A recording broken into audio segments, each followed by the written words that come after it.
Welcome to Back to the Bible. You're listening to A Time to be Renewed by Wiersbe. October 18. Using freedom. As Christians, we do have freedom. This freedom was purchased for us by Jesus Christ, so it is very precious. Freedom comes from knowledge, and ye shall know the truth, and the truth shall make you free. John chapter 8, verse 32. The more we understand about the atom, for example, the more freedom we have to use it wisely.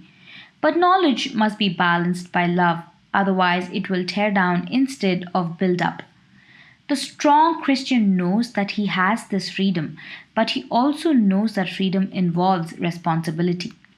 I have the freedom, for example, to take my car out of my garage and drive it on the highway, but I must drive it responsibly. I am not free to drive at any speed on my street, nor am I free to ignore the traffic signs along the way.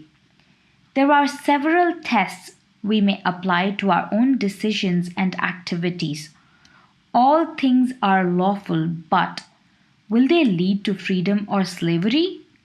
Will they make me a stumbling block or a stepping stone? Will they build me up or tear me down?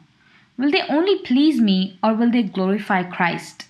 Will they help to win the lost to Christ or turn them away? The way we use our freedom and relate to others indicates whether we are mature in Christ. Strong and weak Christians need to work together in love to edify one another and glorify Jesus Christ. Verse to remember: If therefore the Son shall make you free, you shall be free indeed. John chapter 8 verse 36. Also 1 Corinthians chapter 6 verse 12, chapter 8 verse 13, and chapter 10 verses 23 to 33. Thank God for your freedom in Christ and assure Him that you want to use your freedom in ways He would approve. Amen. Back to the Bible, leading people into a dynamic relationship with God.